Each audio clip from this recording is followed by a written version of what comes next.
quorum, and so I'm going to call this meeting of the Nacogdoches CVB Board of Directors to order.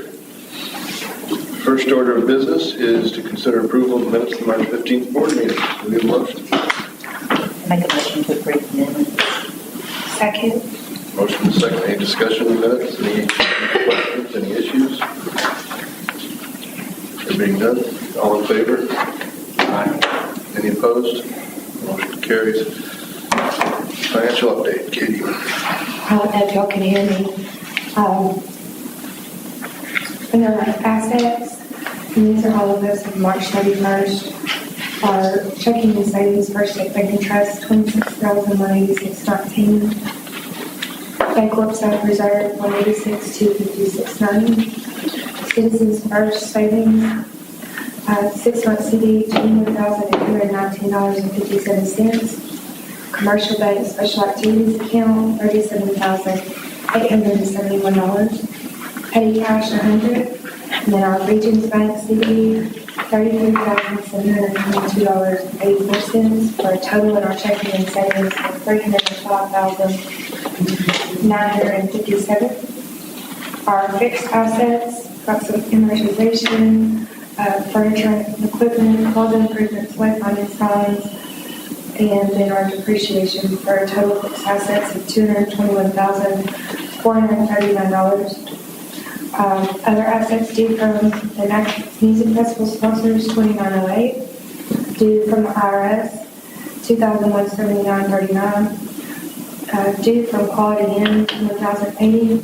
And membership dues receivable, $1,950 for a total of $3,759. Total assets at $531.156. And then under our liabilities and net assets, it's pretty much all payroll for total liabilities of $668.63. Our net assets, restricted assets, $290,148. Unrestricted, $415,183. Our excess of restricted revenue over or under expense, $174,844. For our total net assets, $530,488.07. So our total liabilities and net assets were set at $531,156. When I reviewed the statement of activities versus budget, I did not really see anything that stood out to me or had any questions. Does anybody else have any questions for staff on expenses? What's the Quality Inn receivable? That is for the breakfast during the Major League Fishing. We've invoiced them for that. Okay.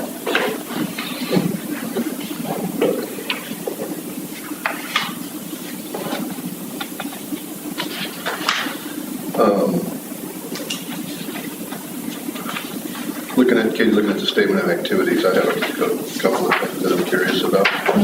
Given that I'm looking at our actual expenditures from October to March, which is our annual budget. Carl, I think I asked you about the maintenance contract piece before here. Yes, sir. We had some unexpected expenses come in on that. We had to put in a compressor upstairs. That's right. That's right. So we had gone over it. What about the office supply? Office supplies, I'm going to have to check with Mike on that. We had some things that we really had no other place to put it.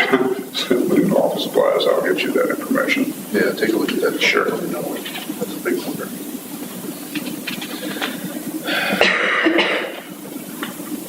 Anybody else have any questions, concerns? We are now halfway through our fiscal year. And we're running a little behind projections and revenues, but hopefully we can make that up now that we get paid for things. Well, the other thing that I wanted to ask, since we still have an audit a pending cleanup audit for 2014, 2015, 15, 16. 15, 16. Would you make sure and touch base with Carl and see if we can have your finance committee help make sure that we get the right people in place to get that done as quickly as possible? Yeah, I followed up with him last week. I think we wanted to get through April 15th before we started talking to a couple of CPAs, so maybe we can. I've already tried. I think a few of them are, I think a lot of them will take a couple days off after that, and then maybe by next week we have to have somebody who can help us with that. Okay. I think the sooner we get somebody in place and get that done, the better off we're going to be. Anything else on the finances? Okay. Committee. Katie, have you got a committee in place? I do not. Okay. Would you? Sure. Okay. If you can line up some people and get the names to Carl so we can make sure that we know who's involved in what, that would be helpful.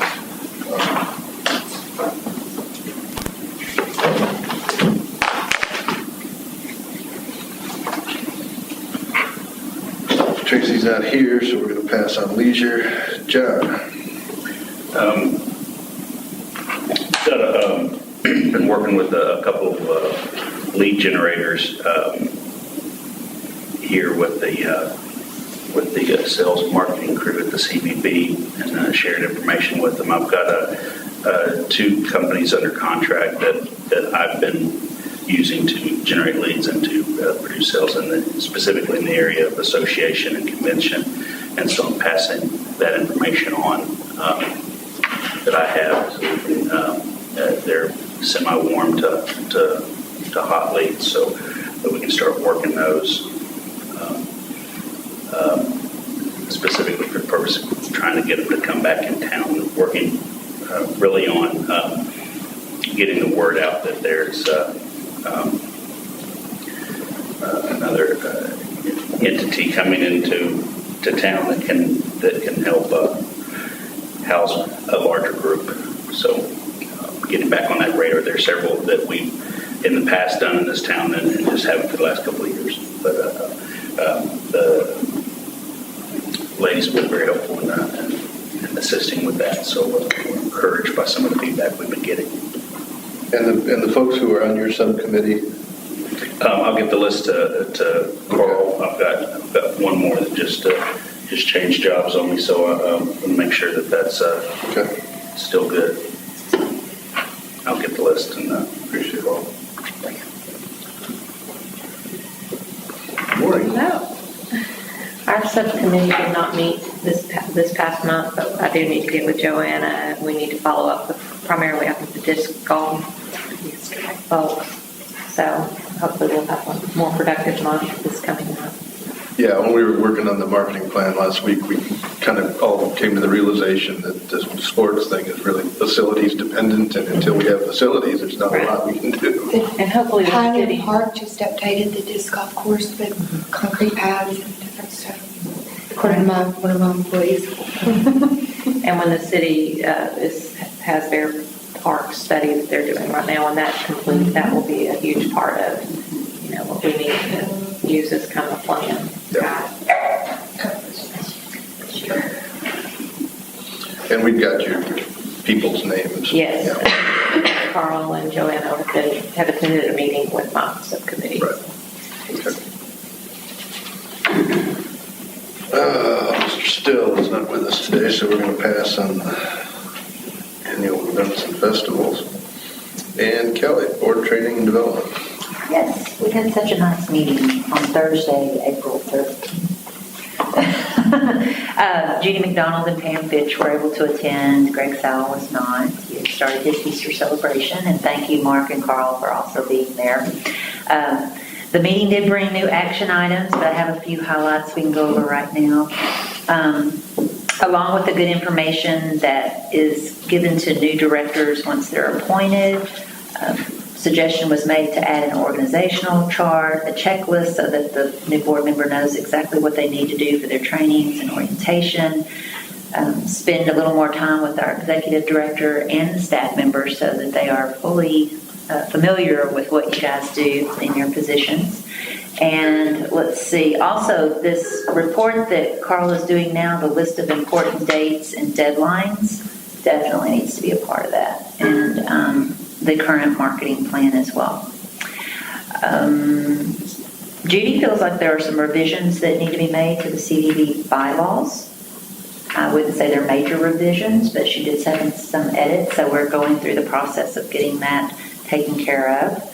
And reflections and planning, we do plan to have a strategic planning meeting.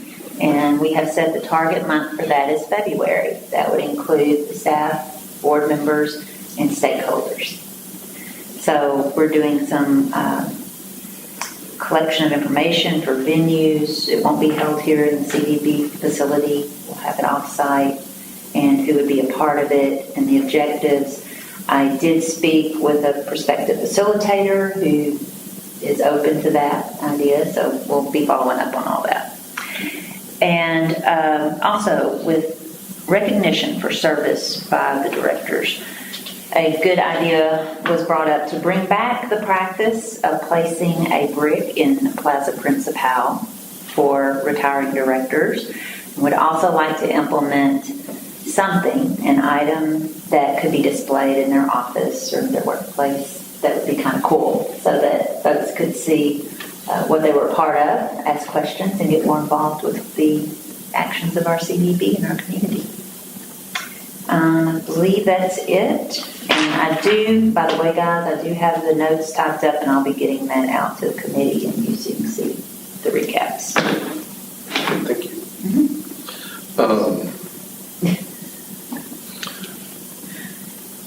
I guess this is probably as closely associated with your subcommittee as anything else, but I would like us to have a budget workshop very soon, similar to what we did last week with the marketing plan.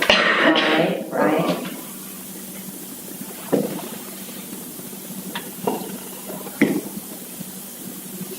Probably July. Or later. What's the right time for that? We have to present it to you the third Wednesday of next month. So we've got to get along with it your marketing plan. pretty quick. Yeah, so I know everybody's busy, but I thought last week was extraordinarily productive when it came to the work that we did on the marketing plan. And I'd like to sit down and really do the same kind of work on the budget. So we know that when it goes to the city, we've all had input, and it's the best thing that we can put forward and as accurate as possible. So we'll try to find a date to make that happen sometime in the next couple of weeks.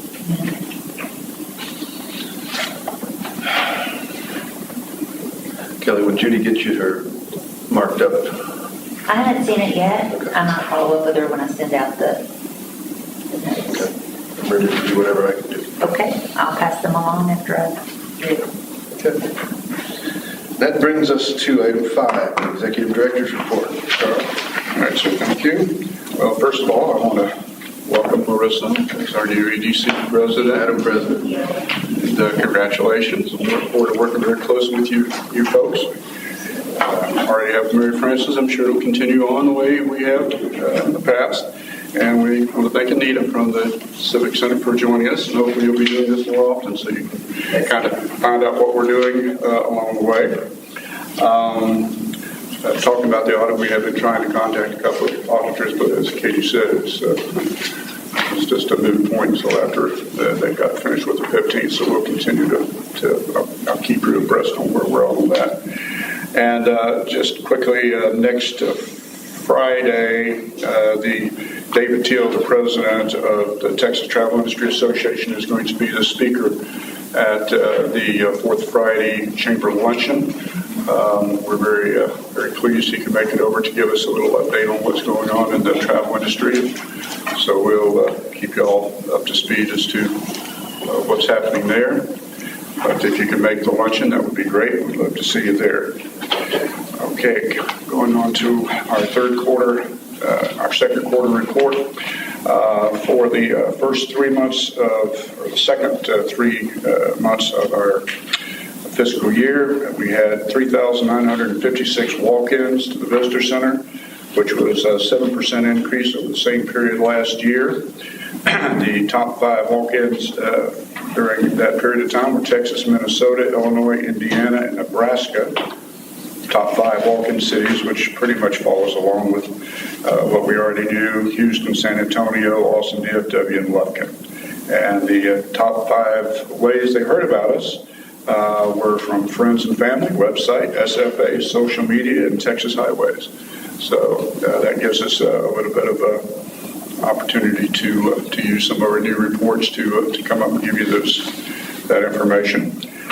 Website information, we had 21,389 unique visitors during the second quarter, which was a 327% increase over the same period last year. And 76.5% of those were new website visitors. The top 5 countries viewing it were United States, Canada, Brazil, UK, and India. Top 5 states viewing the website were Texas, Louisiana, California, Arizona, and Oklahoma. And top 5 inquiry states, that's the same one. And then we had the top 5 areas of interest that they showed, which was history, fall foliage, azalea trail, dining, and antiques. So by able to go in and get this information, it helps us know from our marketing standpoint where we need to go. We launched the CVB's redesigned website, got our co-op advertising going, and the extranet was opened up for our local business partners, and some of them are jumping in with both feet. We're very excited to see that they're working with us and putting information onto the website. We implemented a visitor satisfaction survey improving data collection. We had a 15% response rate, which we're very happy with. 92% were highly satisfied with the brochures and information center available at the visitor center. 84% were highly satisfied with the exhibits and displays at the visitor center. 84% were very likely to recommend Nacogdoches to a friend. And 80% were highly satisfied with their visit to Nacogdoches. We obviously want to make sure that we continue to move that upward, but we're very pleased with the response. We have 95 new emails gained from the electronic sign-in at the visitor center, and hope to continue to grow that as we go forward. We had 1,504 inquiries in the third quarter requesting information from our print and digital advertising efforts with an economic impact of $43,776 based on our current industry standards. And the top 5 inquiries were from Texas, Louisiana, Oklahoma, California, and Pennsylvania. And the top 5 areas, I told you what the areas of interest were. The print and digital stories that we have put out have earned a total media value of around $28,500. During the second quarter, we hosted 11 group tours with 396 people for an economic impact of $47,322. We hosted 20 meetings with a total of 1,586 room nights for an economic impact of $2,119,783. And of course, we have had some very successful partnerships with our local as well as some of our outside groups, Pulpwood Queens, the University, Main Street Film Festival, the County Expo Center, Old Stone Fort Bike Ride, the County Chamber of Commerce, and working with the Major League Fishing. So the second quarter was very productive and very busy, and we're hoping that the third quarter will continue to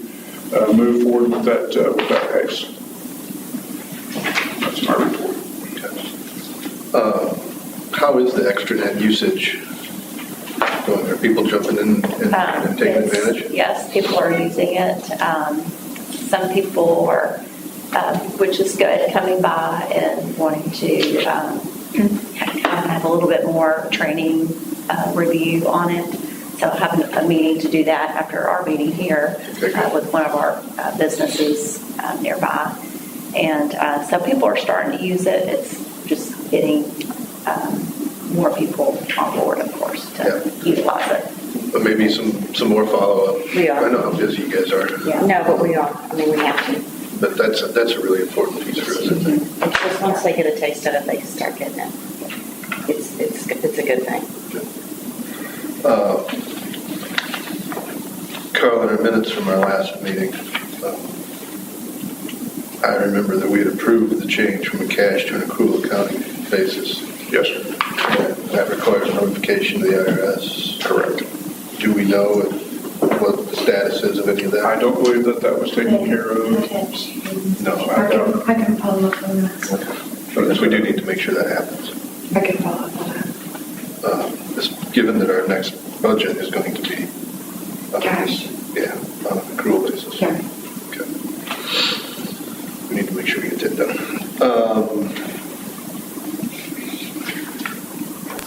Anything else that we want to deal with down the road? Okay. I think that letter is just a letter that we send them. I think so too. Mr. Hancock, how are you? What's that? I've been missing your phone calls. So catch up. Well, that apparently being all the business before this board, I will designate the time, date, and location of the next meeting at 8:30 a.m. on Wednesday, May 17th, right here in the basement of Charles Price Visitor Center. And with that, at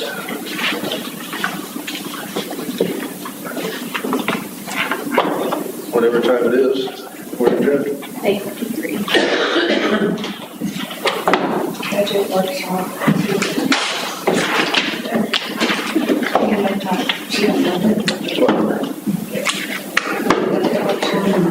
What day is it? Tomorrow.